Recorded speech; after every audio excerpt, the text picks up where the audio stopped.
Permisi. Masuk.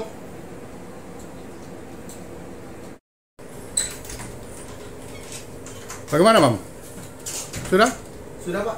Ya. Suratnya sudah saya antarkan ke Pak Tarmizi dan Pak Amin. Oh ya. Oke. Bentar ya.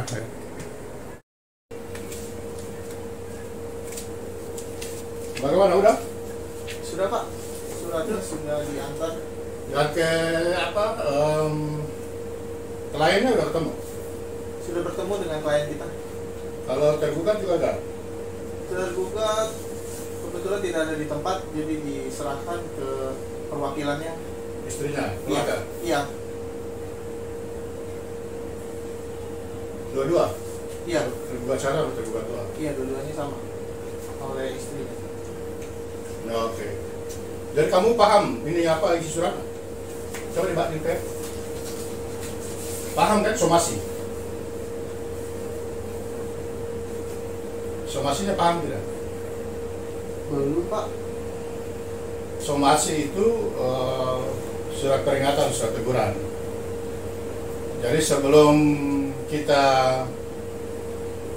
melakukan tindakan hukum lebih jauh, sesuai dengan kitab undang-undang hukum perdata, KUH perdata, itu harus dilayangkan surat teguran. Nah, somasi itu mengatur tentang beberapa hal. Nanti saya suruh kamu baca biar kamu mengerti. Dari somasi itu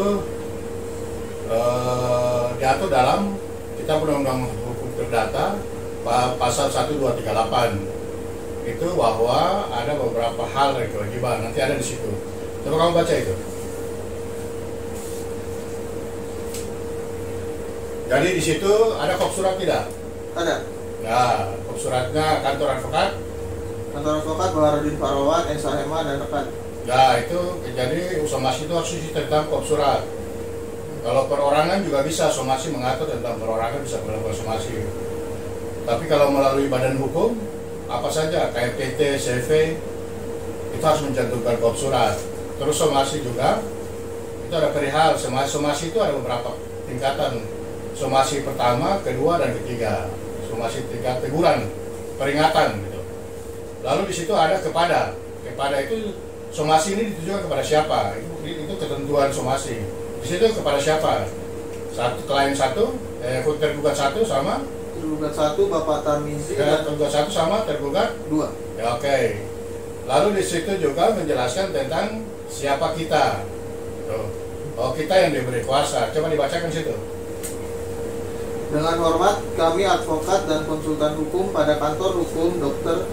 C. Baharudin Farawan, SHMH yang berkedudukan dan beralamat di Jalan Masjid Bendungan nomor 21 RT 05 RW 06 Kelurahan Cawang, Kecamatan Kramat Jati, Kota Jakarta Timur. Nah, itu jadi setelah kepada dalam somasi itu menjelaskan tentang siapa kita kuasa hukum yang diberikan. Nah, di dalam situ kan di bawahnya ada di atas itu ada lampiran. Lampirannya apa? Surat kuasa tadi kan? Tadi masukkan nggak surat kuasanya? Ada, Pak. Oke. Nah, setelah itu masuk pada isi. Isi itu seperti yang ada di sini. Coba dibaca isi. Ada berapa poin tadi? Poinnya ada 3, Pak. Coba yang pertama dibaca. Poin pertama, bahwa sesuai dengan 2 kali surat undangan kami kepada saudara-saudara sejak bulan Mei 2021 untuk membicarakan kasus yang menimpa klien kami hingga saat ini belum juga terpenuhi dengan berbagai alasan saudara-saudara. Oke, itu jadi alasan kita mengirim somasi itu karena tidak ada itikat baik, karena pernah diundang tapi tidak mau datang gitu. Ditunggu bilang nanti datang, ternyata tidak datang. Didatangi juga malah kabur gitu. Sehingga somasi itu. Lalu yang kedua apa di situ baca? Poin kedua, bahwa oleh sebab itu untuk menindaklanjuti perihal yang menimpa klien kami dalam penyelesaian hak atas 1 unit rumah petak yang beralamat di Gang Langgar. Oke, jadi kita di poin kedua menyebutkan tentang objek yang disengketakan. Objek yang disengketakan dalam hukum perdata itu biasanya bicara tentang debitur dan kreditur. Debitur itu siapa? Orang yang meminjam. Jadi kalau kasus ini dulu mereka meminjam uang dan digantikan dengan rumah, gitu kan? Meminjam uang, barang dan segala macam, sembako apa itu kan? Nah, posisi krediturnya adalah telah klien kita, dia itu adalah kreditur. Nah, atas itu terjadi one prestasi. Itu poin 2 kan? Poin 3. Untuk sebagaimana tersebut dalam poin 2 di atas, maka kami memberikan kesempatan pada saudara-saudara hingga akhir bulan Juli 2021. Dengan apabila sampai dengan jangka waktu tersebut di atas, saudara-saudara tidak juga menyelesaikan kewajiban hukum saudara-saudara kepada klien kami dengan mengkosongkan rumah petak tersebut. Oke, jadi di poin terakhir itu mencantumkan tentang batas waktu. Gitu. Peringatan sampai dengan batas waktu. Itu dalam kitab Undang-Undang Hukum Perdata pasal 1238 harus dilayangkan surat. Karena lalai gitu lah. Nah, selanjutnya di bawah penutup. Coba dibacakan di bawah penutup. Siapa yang mengirim surat ini?